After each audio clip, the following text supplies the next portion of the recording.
Those will do very well for the drawing room. Now, a small arrangement for Wilfred's study. Excuse me, Mum. Ah, Olive, most opportune. Will you take these flowers to the drawing room, please? Yes, Mum. And these are for Mr. Doubleton's study when I finish them. Yes, Mum. Oh, Mrs. Panstreppon's in the hall, Mum. Oh, well, sugar in, Olive, sugar in. Come in the morning room, Augusta. Mrs. Pan... Oh, yes, Olive, that will do. There's no need to announce my sister as if it was the arrival of the Queen of Sheba. Bring the car back. What? Henderson picked them for me specially this morning. I think it's his way of saying good luck. That will do, Holly. Yes, Mum. Oh, don't forget the flowers. Very good, Mum. Such a dull girl. No initiative. An improvement on Edith. My dear, don't remind me. Anyone would be an improvement on Edith. You mean his way of wishing you good luck? For the election, of course. Oh, I see. Isn't that what parliamentary candidates are supposed to do, dear? Oh, don't be clever, Augusta. Besides, it makes a pleasant change. What do you mean? As I recall, he hardly set foot in the place when he was its MP. That is probably The suit. Hyacinth.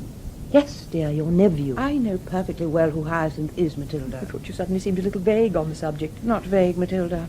Apprehensive.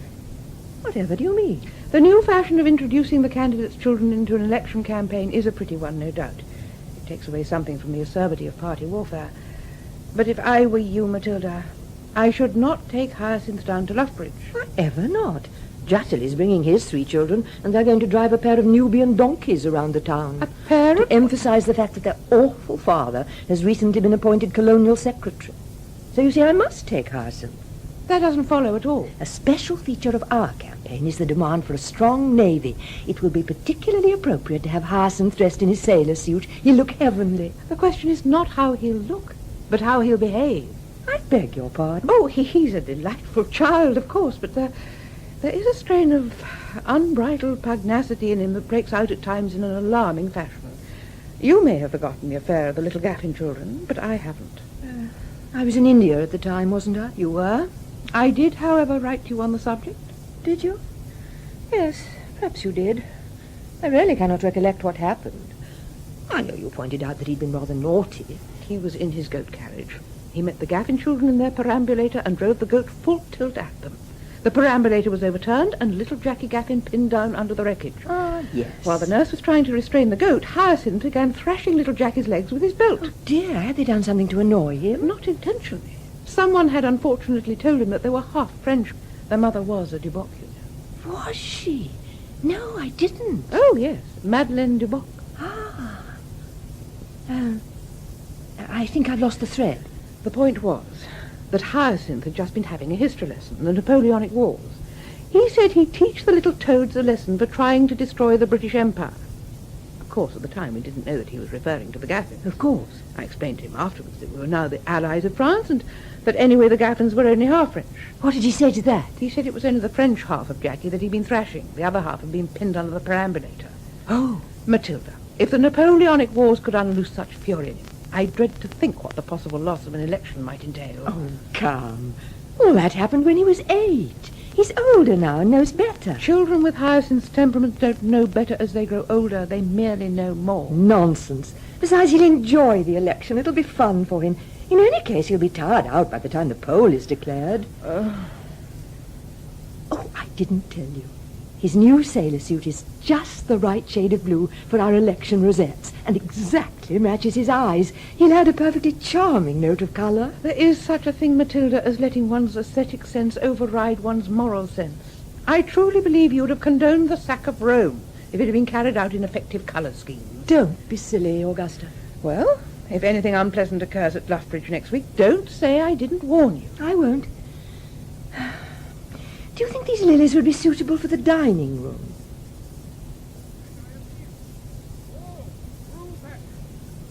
And moreover, to every right-thinking, responsible voter in this redoubtable borough of Luffbridge, when I remark that a cross against the name of Doubleton, a vote for the Tory interest, is a vote not only for a strong navy, but also for strong government and for the British Empire. Isn't he splendid? Splendid. He has such mastery of the issues. Jutterly is completely colourless in comparison. He was very telling on the question of naval expenditure just now in the town hall. You mean you went to listen? Well, how else would I know? It's too bad of you, Augusta. Listening to the opposition, indeed. It seemed to me a convenient way of finding out why I should oppose them. Don't be silly. Suppose they persuaded you that Wilfrid was wrong. Isn't that what elections are for? Oh, you're impossible. Why did you come down if all you want to do is to be logical about it? My second name is Cassandra. No, it isn't. It's Maud. Never mind. By the way, where is Hyacinth? At the front of the crowd listening to his father. He's devoted to the Tory interest. At 12? Well, he's devoted to his father. It's quite natural. I doubt if anything about Hyacinth is quite natural. Really, Augusta, you're too hard on the boy. He looks perfectly charming in his sailor suit. Yes. Oh, there he is. Where? There. He's coming over to us. He's eating butterscotch. Yes. How disgusting. Where did he get it? I deliberately refrained from giving him any pocket money this morning. Wilfrid bought it for him in the oldie sweetie shoppy over there, about an hour ago. What on earth for? A sudden rush of blood to the head, perhaps? That doesn't sound like Wilfrid. The alternative explanation is more prosaic. The proprietor of the oldie sweetie shoppy is, I believe, a prominent Liberal member of the Borough Council. I assume Wilfrid was out to impress him with a sense of Tory largesse. I don't think I like you very much this morning, Augusta. Hyacinth! Over here, dear. What's that? Someone's just driven into the square. Oh, it's the Jutterly children on their wretched Mongolian donkeys. Really, it's too bad. Just when Wilfrid's speech had made such a profound impression. Hyacinth, over here! I must say, I think the placards are going a little too far. Placards? Can't you see? Yes, but you're taller than I am, Augusta, and there is quite a large crowd. Half a dozen moribund farmers and some old ladies trying to do their morning shopping. If your eyesight is failing, Matilda, don't be so vain. Acquire a pair of spectacles. What do the placards say? Oh, good Lord. What is it? We are utterly for Jutterly. Please vote for our daddy. It's obscene. Yes, I tend to agree. Hyacinth, how many more times must I say it? Over here, at once. I'm coming, Mother. At once, I said. Yes, Mother. I trust you do not intend to consume that entire packet of butterscotch before luncheon. No, Mother. And kindly do not address me with your mouth full. Bid your aunt good morning. I can't. Why not? Because his mouth's full. Oh, why am I surrounded by pedants? The utterly Jutterlys are moving in this direction with photographers. God in heaven. Hyacinth, swallow that butterscotch. At once. Augusta, we can't be caught out like this with the whole of Fleet Street bearing down upon us. The representative of the Luffbridge Gazette and a small boy with a box camera do not constitute the whole of Fleet Street. Don't be tiresome. Something must be done. Augusta, stop twiddling your thumbs. I never do. Hyacinth, stop chewing. Offer some butterscotch to the Jutterlys. Very well, Mother.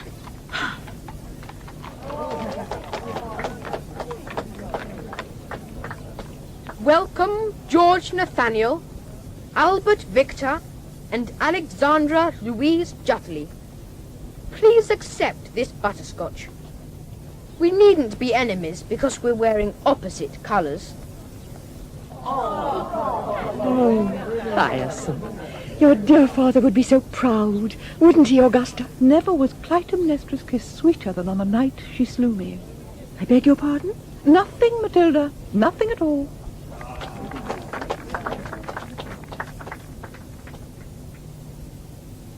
I promise you all, and grasp this final opportunity to reiterate that to reinstate a Tory member in this venerable borough is to reinstate a strong navy, a strong government, and the British Empire. Hooray for the British Empire! And let us all remember, we are utterly against Jutterly.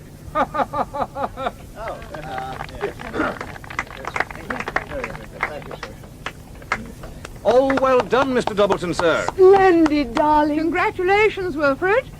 Most original. Well, one does one's best. How are we doing, Rogers? Very nicely, Mr. Doubleton, sir, very nicely. I think I can safely say that when we began this morning, There can't have been more than a couple of dozen votes in it. Oh, a close-run thing, eh? Oh, Wilfred.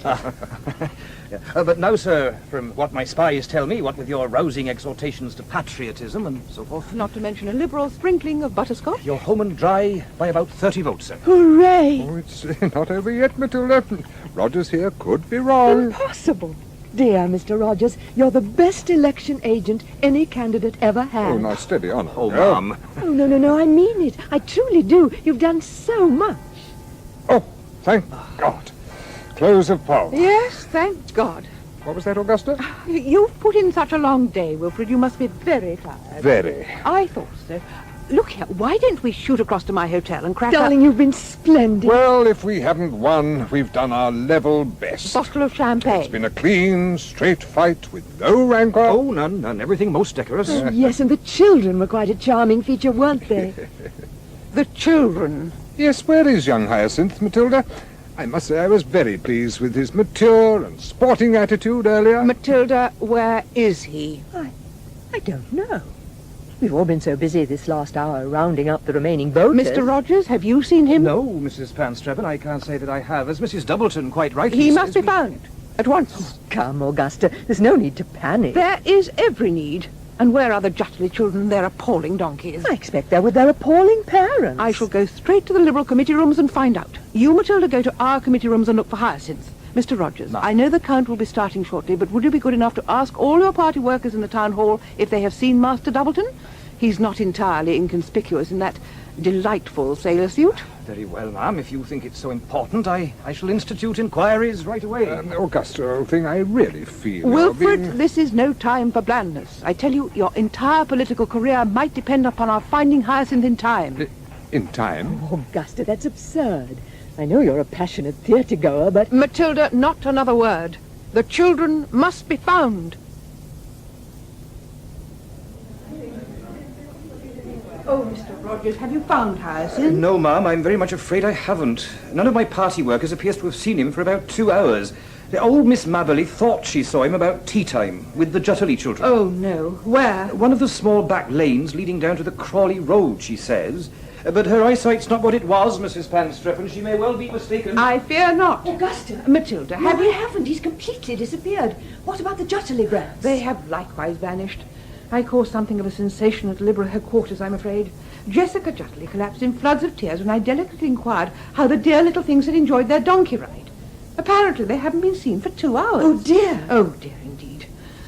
Alfred Jutterly was in a foul temper. Why? The Nubian donkeys have only been hired for the day at great expense.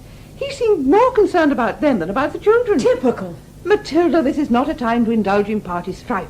We must mount a concerted campaign. Yes, I suppose we should. But what makes you so sure that The Hyacinth... butterscotch incident, that is what. Have you not yet divined that Hyacinth does nothing without an ulterior motive? He's a born politician. Which reminds me, where is Wilfred? Oh, over there, talking to the mayor. Yes. It looks as if he's in a foul temper too. Well, he's very fond of Hyacinth, in his way. I very much doubt whether that's the reason. They told me at the committee rooms that our Mr. Rogers has been a shade optimistic. It looks as if Jutterly is going to squeak through with about 20 votes. I don't believe it. I could wish that you were a little less sceptical by nature, Matilda. Only where Hyacinth is concerned are you far, far too trusting. Mrs. Doubleton, ma'am, there's a telephone call for you. Where? You can take it on that extension on the desk, ma'am. Oh, Here, Matilda. Don't be so feeble. It's probably him. oh. Hello? Hello, Mummy. When is the poll going to be declared? Hyacinth, where are you? And where are the Jutterly children? I've just finished having high tea at the Luffbridge Arms. The landlord is a true blue Tory. I've had a poached egg and a sausage roll and 4 meringues. You'll be ill. Are the little Jutterlys with you? Oh, no, they're in a pigsty. A what? I didn't quite A catch. pigsty. A pigsty? I knew it. Why a pigsty, dear? And where is it? And where is it? Near the Crawley Road. I told them they were going to have tea with me and to put their donkeys in a yard I knew of nearby. Yes, dear, but Then I took them in to see an old sow that's got 10 little piglets. Hyacinth? I got the sow into the outer sty by throwing her bits of bread, and then I shut the connecting door on her. Hyacinth, The Jutters went in to look at the litter, and I bolted her in. you wicked boy. Do you mean to tell me you left those poor little children alone in a pigsty? Oh, They're not alone. They've got 10 piglets in with them. They're jolly well crowded, I should think. They were pretty mad at being shut in, but not half as mad as the old sow was at being shut off from her young ones. If she gets in while they're still there, she'll bite them to mincemeat. Matilda, control yourself. People are beginning to look. Now, Hyacinth, listen to me. You must go at once and let them out. I'm going to, of course, if we win. If we win? If their blighted father gets in, I shall just open the door for the sow and let her do what she dashed well likes to them. Goodbye, Mummy. Hyacinth! Hyacinth, come back! Do you hear me? Pick up that telephone at once! Shush, Matilda. Did you catch any of that? Enough. Where is the pigsty? Near the Crawley Road. Is that all he said? Yes. He's locked them in. With 10 piglets and an enraged sow. Oh, don't break down now. Not in front of the party workers. 10 piglets near the Crawley Road. Well, that shouldn't be too difficult to locate. 10 piglets, you say, Mrs. Panstreppon? Oh, yes, that'll be the Brumby farm, just out of town on the Crawley Road, and turn right up a narrow lane marked Swapcart 3 miles. Thank you, Mr. Rogers. Is something wrong, Mrs. Panstreppon? Oh, no. Nothing that can't be dealt with quite easily by Mr. and Mrs. Doubleton and myself. You just carry on with the count. Very good, ma'am. Matilda, get Wilfred out of the hall without attracting attention. Meet me in 5 minutes at the far end of the square. Where are you going? To fetch the Jutterleys, of course. It may already be too late.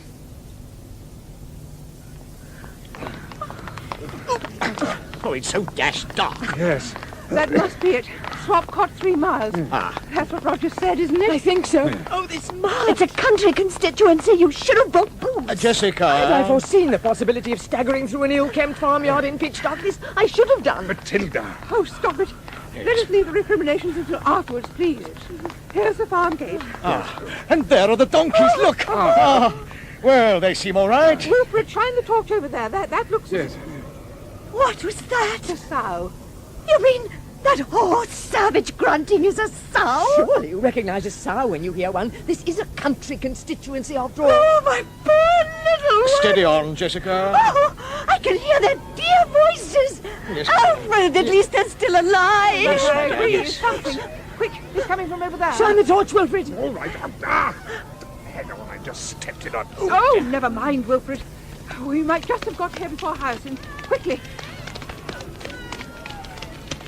If any of you comes a step nearer, this sow will be inside in half a jiffy. Oh, my God, Look here, you listen to your father. Poor little Listen to me, my boy. Right, now listen, everyone. If Jutterley heads the poll, I'm going to let the sow in. What? I'll teach the blighters to win elections from us. He means it. Look at his face. I can't see it I properly. can, and it isn't smiling.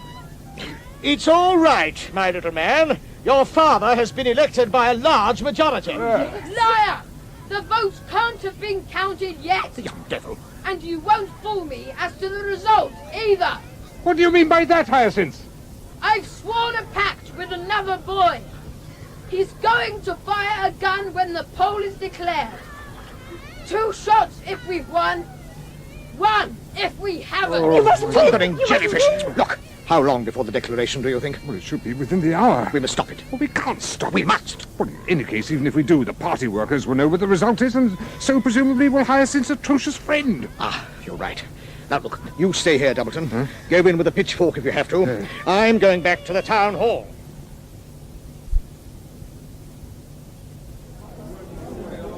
Oh, Mr. Jutterley, sir. We were wondering where you got to, sir. Yes, Brownlow. Good news. Good news. I told you old Rogers was counting his chickens. You're 11 ahead at present and only about 80 more to be counted. Only 80? Yes, should be all over in 20 minutes. You're just going to squeak through by a handful, I should say. I mustn't squeak through, Brownlow. You must object to every doubtful vote on our side that can possibly be disallowed. I beg your pardon, Mr. Jutterley. You heard me. It is absolutely necessary that I do not have the majority. Mr. Jutterley, I know it's been a hard campaign and today has been a great Look, strain. just bring me our votes. I look through them myself. But, sir, Are these ours? Why, yes, sir. Good, good. Well, this one's no good for a start, is it? Oh, Why not, Mr. Jutterly? You call that a cross? It looks more like a child's attempt at drawing a spider. It looks very like a cross to me, Mr. Look, Jutterly. I won't have it, I tell you. I have no wish to be MP to a bunch of illiterates. I'll take it to the returning officer at once. Oh, wait a moment, here's another. Well, that's very obviously a cross, sir. Well, of course it is. I can see that perfectly well. But the point is, did this particular voter mean to place it against my name? Mr. Jutterly? Ah, Mr. Rogers, be good enough to come over here. Good evening, sir. Do you know where Mr. Doubleton is, sir? Yes, he's been unaccountably delayed, as was I. Now, in our absence, I'm sorry to see that some very doubtful voting papers have been allowed through. I assure you, Mr. Jutterly, that every one of Mr. Doubleton's accredited votes has been most carefully scrutinized, both by myself I and am not talking about his, I'm talking about mine. Now, look at this. You really shouldn't have allowed Brownlow here to get away with this. You're slipping, Rogers, you're slipping. What's the matter with it, sir? Well, can't you see? The cross is apparently against the name of Jutterly, I admit, but that final stroke, there, do you see? That final stroke just touches the line which divides my box from Doubleton's, and, moreover, it does appear to have been written at an angle, don't you think? An angle, sir? Yes. It's my belief that this particular voter has a squint, and that he actually went to place his cross against Doubleton's name. I see, sir. Well, what does Mr. Brownlow think about that, sir? He is in total agreement with me on the subject. I have no wish to win the election in an underhand manner, and I truly believe this paper should be disallowed. Well, I've never I see, sir. Well, in that case, I shall take it to the returning officer. Please do. Were there any other papers which, in your opinion, ought to be re-scrutinized? How long's Jutterly been gone now, do you think, Wilfred? About half an hour, I should say. Oh, what's he doing? Trying to forestall the declaration, Mrs. Jutterly, as I've already explained to you. I don't believe this is happening. So you have repeatedly said, Matilda. Wilfred, do you think you could creep over to that stone wall? I noticed when we arrived there was some kind of farm implement leaning against it. It's so dark now, I doubt that Hyacinth would notice. Don't do anything to jeopardize my dear children's lives, Mr. Doubleton, I beg you. Don't worry, Mrs. Jutterly. I think Mrs. Panstreppon is right. We must do something. After all, the declaration can only be minutes away. Oh, my God. Well, it's certainly worth a try. I'll creep off stealthily, like so. Stay where you are, Daddy, or I undo this bolt.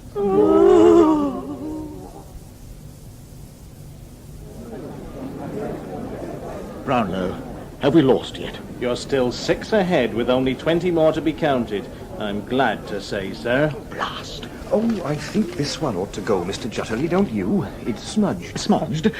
Oh, yes, definitely. I never wish to see it again. Get rid of it. Righto, sir. Oh, and here's 7 more for Mr. Doubleton. Are you sure it's not 8? Remember those 2 we found stuck together with toffee? Definitely 7, sir. Then he's only 1 ahead, with only 13 to go. Quite correct, Mr. Jutterly, sir.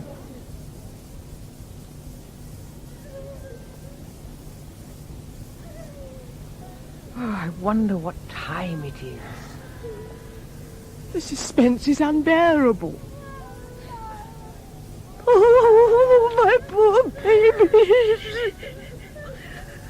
Well, it can't be long now. Unless Jutterly is... Oh. This is it. Right, you lighters! Hyacinth, I implore you, as a true-born Conservative. You won, thank heaven! All right, you unclean little monsters. You can come out now. My daddy's got in, not yours. Hurry up. I can't keep the sow waiting much longer. And don't you jolly well come butting into an election again when I'm on the job. My angels! My angels! I have a headache. I seem to have aged 10 years. You have, however, won the election. Quite democratically, one assumes. Augusta, at this precise moment I can do without your particular brand of irony. Where is Hyacinth? I think that's him dashing through the farm gate. He's doubtless going off to celebrate with his trigger-happy friends. Well, that won't save him, believe you Oh, me. now, Wilfred, don't be too hard on the boy. He did it for your sake, after all. Matilda! Wilfred, there is no point, believe me. I realize it now. For Matilda, he will always be an angel child. Even Satan, one presumes, had a mother. Shall we do the decent thing and escort the Jutterleys back to their hotel?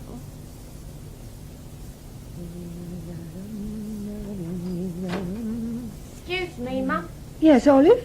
Mrs. Panstreppon's in the hall, Mum. Yes, well, show her in, Olive, show her in.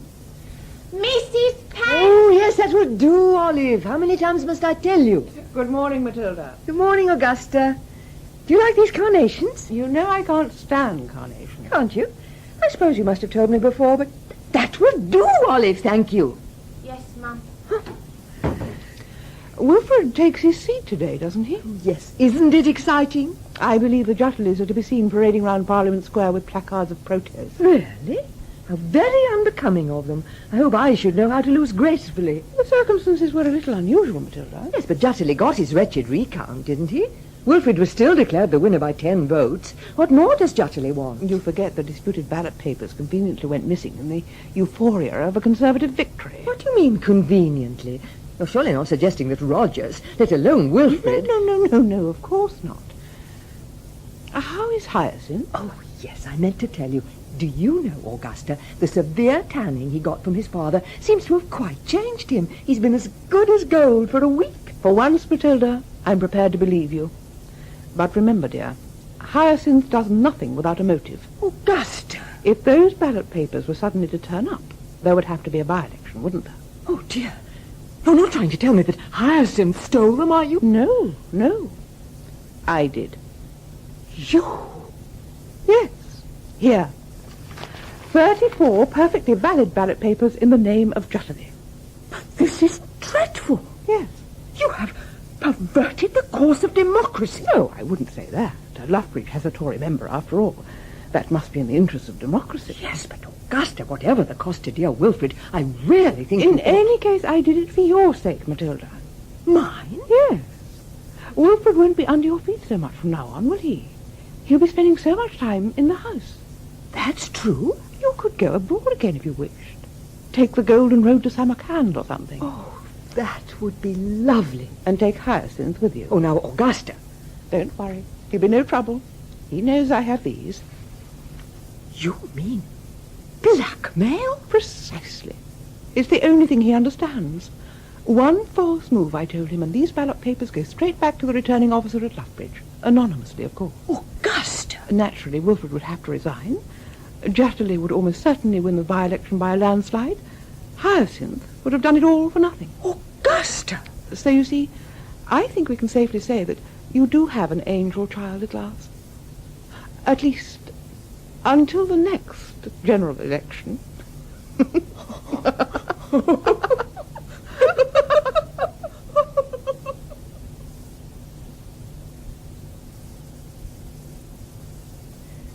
Rachel Gurney as Matilda and Anna Cropper as Augusta in Hyacinth by Brett Usher, based on the short story by Saki.